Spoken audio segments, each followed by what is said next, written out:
Hello everyone, this is Professor Zhao at MTSU. In this chapter, first of all, we will discuss some details about interest rate risk. So what is interest rate risk? Well, as bond investor, of course, you're expecting certain amount of return, but more importantly, you need to think about the risk that you are facing when you invest in a bond portfolio.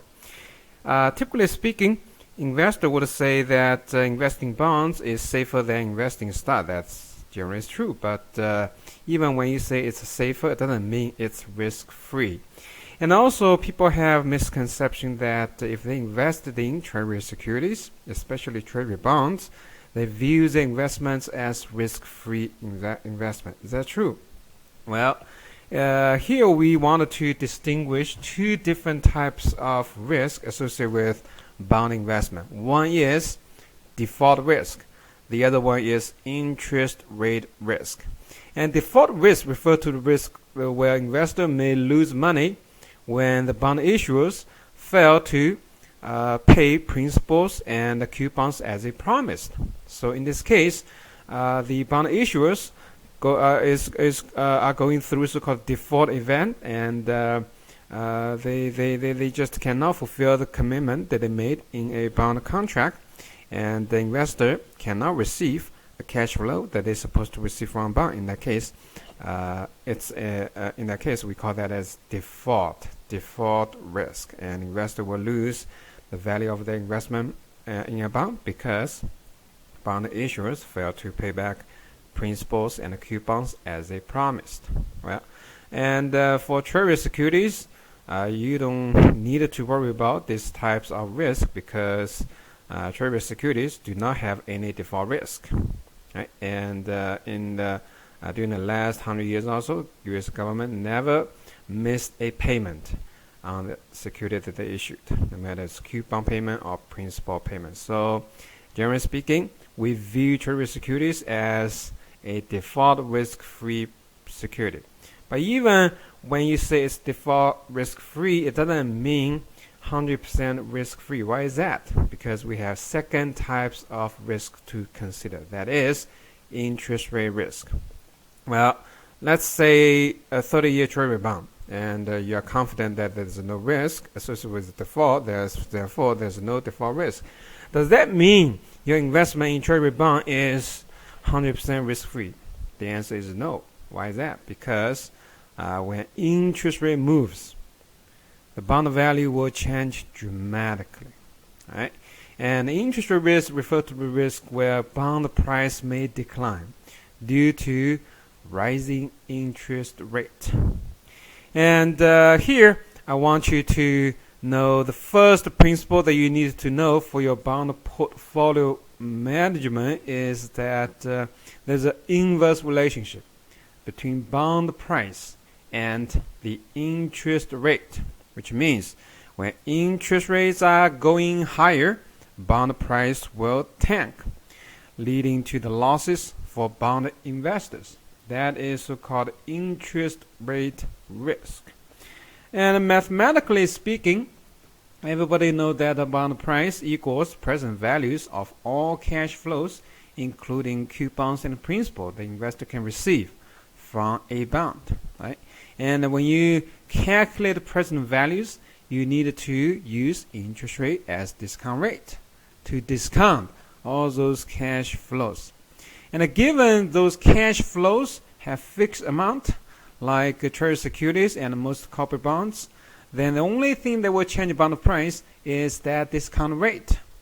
And the higher the discount rate, lower the present value it will be. Therefore, you will see a very clear relationship between interest rate and bond price.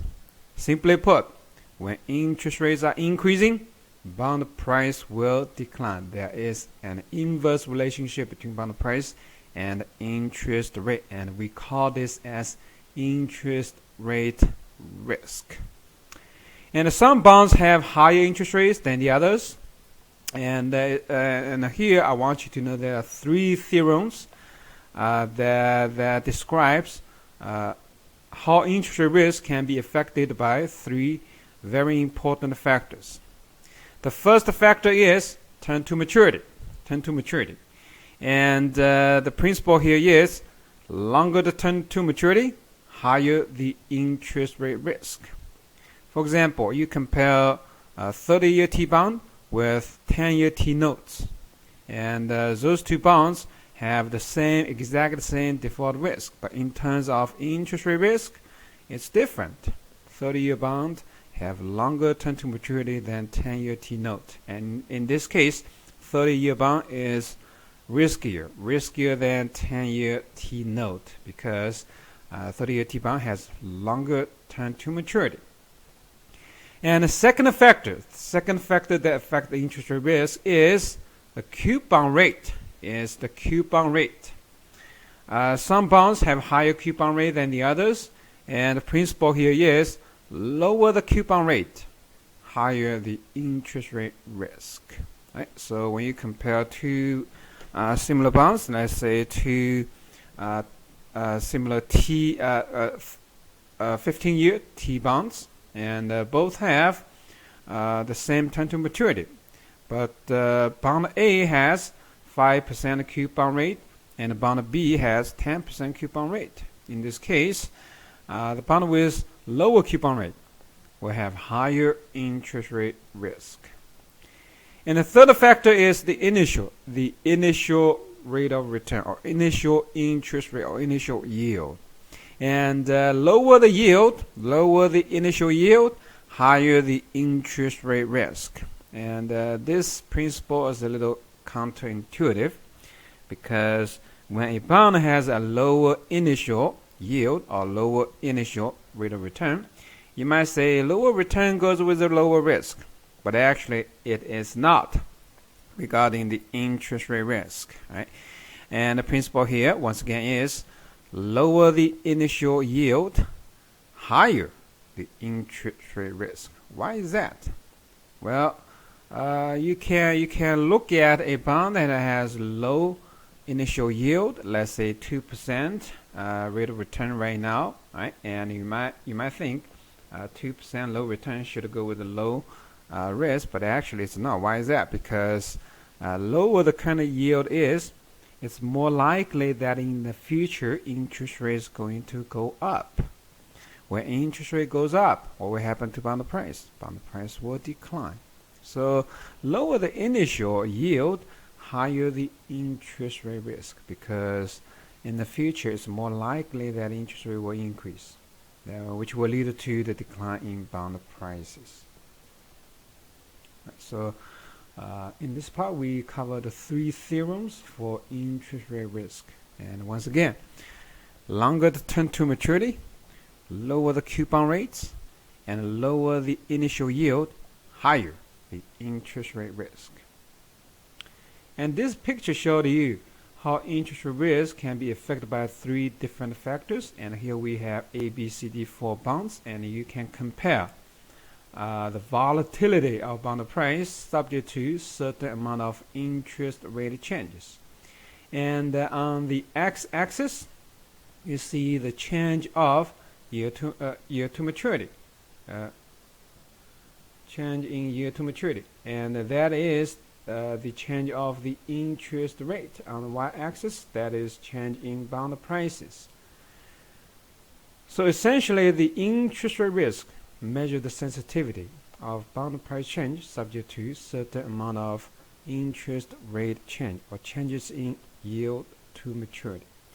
And here you can compare bond A and bond B. And bond B, of course, is more volatile than bond A, or you can say bond B has higher interest rate risk than bond A. And here, bond A and B has exact same coupon rates and initial year to maturity. Only difference here is term to maturity. B has a longer term to maturity, 30-year bond, and A is 5-year bond. Given everything else equal, you would say B has higher interest rate risk, and that is true, which you can see in this picture. B is more volatile, or B has higher interest rate risk than bond A. Now you can compare bond C and D. Those two bonds have the same coupon rates, and those two bonds are 30-year bonds, which means they have same term to maturity, and and the only difference is initial year to maturity. Bond C has a higher initial year to maturity than bond D, and according to the principle, you would say that D, which has a lower initial year to maturity, tend to be more volatile or riskier than bond C. And actually, once again, this picture shows you that D is much more volatile than bond C. And you can also compare B and C to see the effect of coupon rates on the interest rate risk. When you compare B and C, those two bonds are same in terms of initial year to maturity and term to maturity. Only difference here is coupon rate. C has a lower coupon rate, but C is riskier than bond B in terms of bond price volatility, subject to certain amount changes in interest rate. And this table show you the effect of term to maturity on the interest rate risk. Let's say you have 3 bonds with different term to maturity. You have 1-year bond, 10-year bond, and 20-year bond. And let's say at the beginning, the year to maturity is 8%, and also you assume 8% annual coupon bonds. So all 3 bonds should have the same bond price, $1,000. But right now, let's say bond interest rate increase by 1%. Interest rate increase by 1% from 8% to 9%. And here what will happen is higher the interest rate will depress bond price. And you can use calculator to calculate the bond price. And here bond price for 1-year bond price will decline to $990, and the 10-year bond price will decline to $935, and the 20-year bond will decline to $908. And in terms of percentage change in prices, 1-year bond will decline about 1%, and the 10-year bond will decline by 6.4%, and 20-year bond will decline by 9%. So here you see, even when a bond is a treasury security, it is not risk-free, and the movement of interest rate can cause tremendous amount of losses for bond investors, especially for long-term bond investors. And here you see, for 20-year bond investor, they're going to suffer from nearly 10% loss due to 1% change in interest rate risk.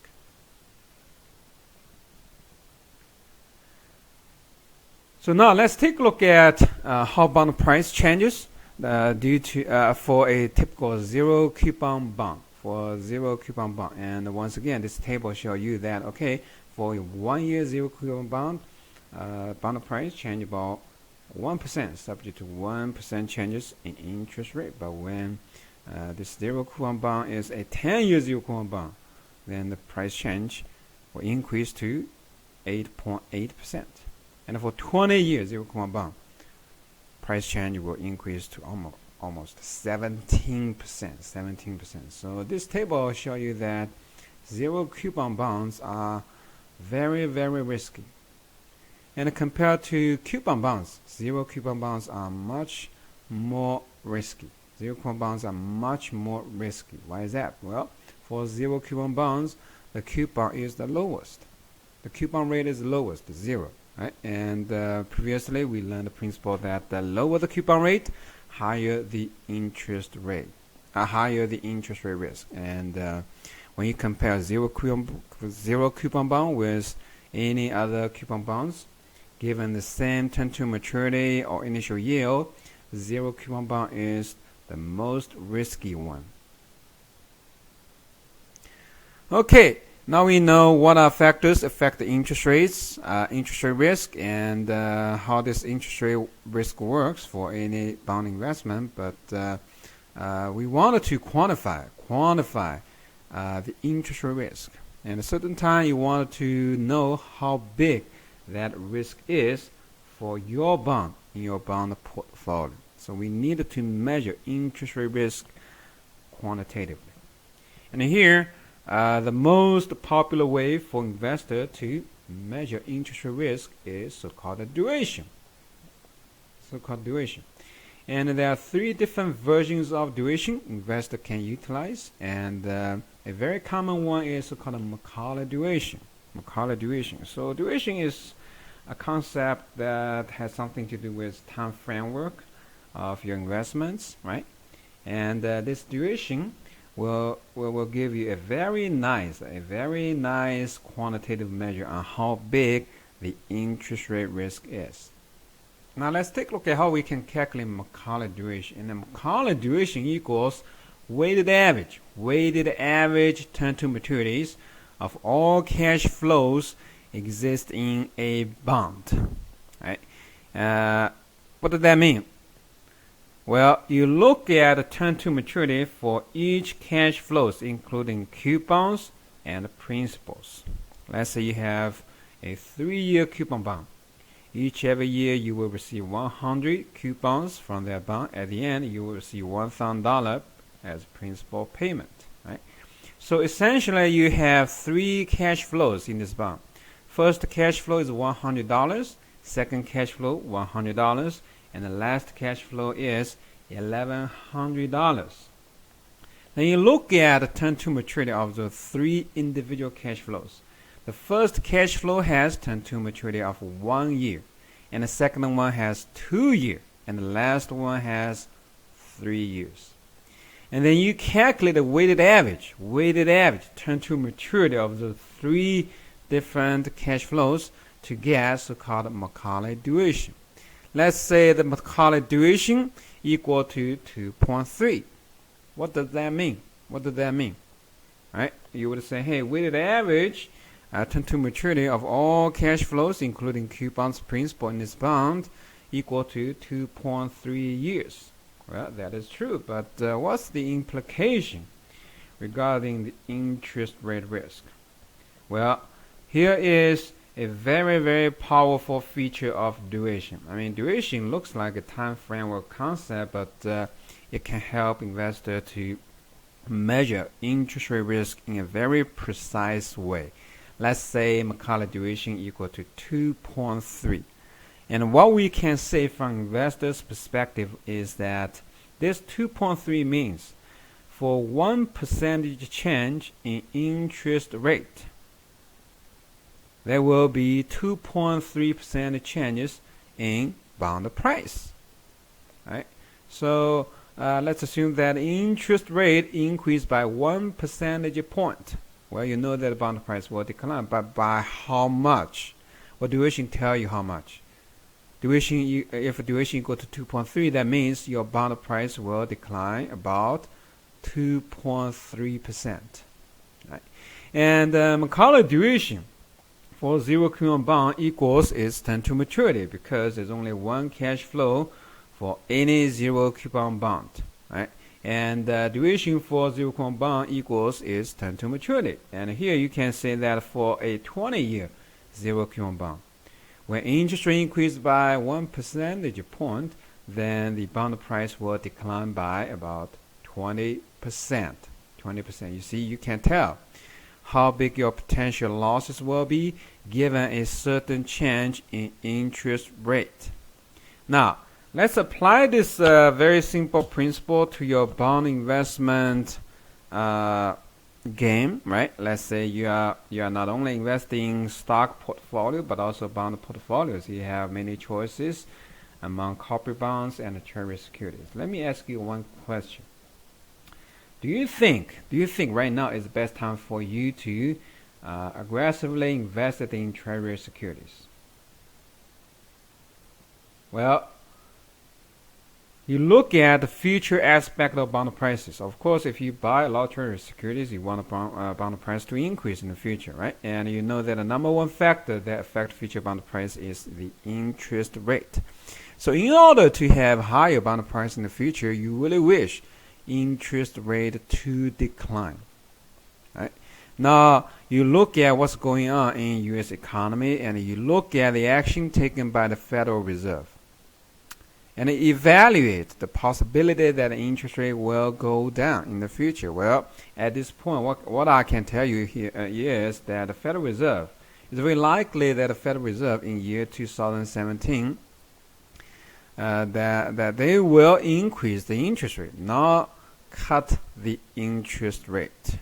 Right? So it's very likely that in the near future, interest rates are going to go up, which will lead to bond price decline, especially for Treasury securities. So at this point, in my personal opinion, I don't think it's a great time for you guys to invest in Treasury securities, simply because interest rate is not going to decline, instead will go up.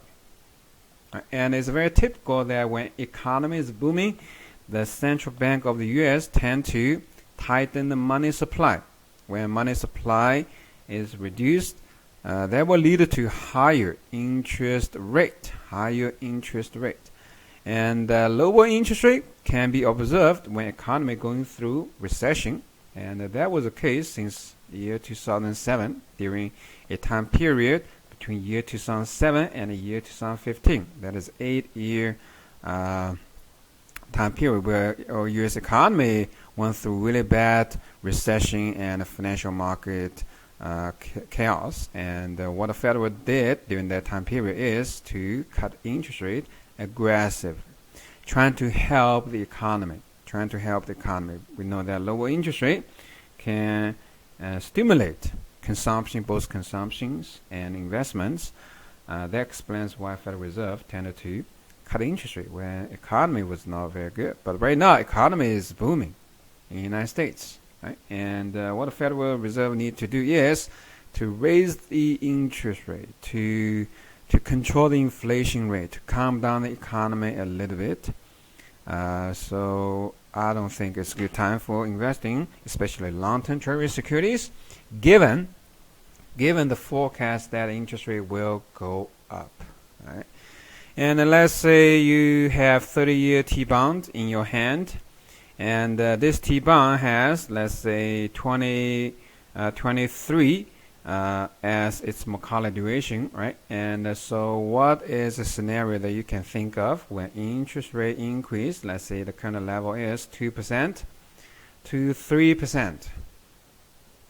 Well, 2% to 3% doesn't mean a lot for many people, but here, for this 30-year Treasury bond with duration of 23, it's a huge bad news, because bond price is going to decline by 23% if interest rate goes up from 2% to 3%. So that is a very good example show you how to utilize duration to evaluate interest rate risk, especially for Treasury securities.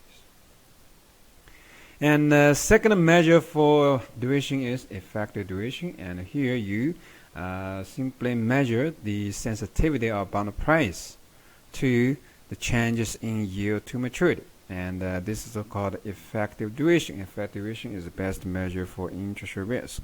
And the last one is modified duration. Modified duration has something to do with Macaulay duration. It's adjusted Macaulay duration, and the modified duration equals Macaulay duration divided by 1 plus the yield to maturity. And we have 3 versions of duration. Which one is best? And what I can say here is effective duration. How you calculate effective duration? First of all, you look at the changes in bond prices. The change in bond prices subject to small amount of interest rate change, and that will give you the sensitivity measure of bond price versus change in interest rates. Right? And the duration that you will get is called effective duration. And effective duration will give a powerful tool for investors to evaluate interest rate risk. And for a lot of corporate bonds, especially the bonds that has callable features or puttable features, bond price change tend to be very different due to the existence of options in those bonds. Therefore, for bond that has no option features, effective duration should equal to Macaulay duration. But for callable bond, puttable bond, convertible bond, any bond that has option features, it's better to use effective duration, because Macaulay duration is going to underestimate the interest rate risk for those option embedded bonds. So now let's look at what are important factors that will affect the level of duration. And based on interest rate risk theorems, we know that there are three factors: term to maturity, coupon rate, and initial yield. And for duration, it's the same. All those three factors will have a tremendous impact on the duration. Right? It's the same mechanism, because duration is simply the quantitative measure for interest rate risk. And for zero coupon bond, there's a very unique feature here regarding the duration. And the calculation of duration for zero coupon bond is extremely easy. And the duration equivalent to the duration of zero coupon bond simply equal to its term to maturity. Let's say you have 10 years zero coupon bond, and the duration must equal 10. 20 years zero coupon bond should have 20 duration as well. And this picture showed you the change of duration as a function of term to maturity. Right? Yeah, and you have 4 different types of bonds with different coupon rate and a year to maturity. And as you see, longer the term to maturity, higher the duration is. And you see a straight line here for zero coupon bond, which means zero coupon bond duration is exactly equal to its term to maturity. And the higher the coupons, lower the duration it is. Higher the coupon, lower the duration it is. And given the same term to maturity and the same coupon rate, the bond with lower initial yield tend to have higher duration or higher interest rate risk. Okay, so let's say, hey, we found that duration for a coupon bond equal to 10, right? And as I said, we can interpret this as bond price will decline by about 10%, given 1% increase in interest rate, right? Pay attention to what I said. I said about 10%. And the actual bond price will be different from 10%. Sometimes it's a little higher, sometimes a little lower, right? And why is that? I say about. Because the relationship between bond price and changes in interest rate is not a linear function. It is not a linear function. It's a concave function, right? So in order to get a more precise measure of bond price change subject to interest rate change, we need to add additional measure, which is convexity. And a convexity takes consideration of concave nature of the relationship between bond price and interest rate change. And in order to get the precise measure of bond price change, we need to combine both duration and convexity. And this equation, here you see an equation. Changes in bond price is a function of D. D is duration, and the other one is convexity. This is the equation that you probably need to utilize to get a very precise estimation on how bond price will change, subject to certain changes in the interest rate. This delta y is change in yield to maturity, or change in interest rate, and this D is duration, and here is convexity. So this is the quantitative measure of interest rate risk for a typical bond that has no default risk. Right. So here you see the picture of the convexity of the relationship between bond price and interest rate. It's not a straight line. It's not a straight line. On this straight line, you're getting the estimation simply based on duration. But look, when interest rates are declining, let's say it declined by 3%, and based on duration, your estimate change in bond price is here, right? Interest rate decline, bond price increase by a little less than 40%, but your actual bond price change would be much higher than that. It's higher than that. It's almost 50%. You see that? It's almost 50%. If you use duration, you may underestimate how much bond price will increase when interest rate declines. But when interest rates are increasing, this duration measure will overestimate the amount of bond price change. And let's say interest rate increased by 3%. And duration will tell you that, okay, the bond price will decline almost 40%, but actually, due to the convexity of this relationship, the actual bond price decline will be less than that due to its convexity. Right, so here we have pretty intense discussion on the interest rate risk, the most important factor that the bond investor need to consider when they make decision for bond investment. Let's take a short break, and we will discuss a number of very interesting bond portfolio strategies in the next video.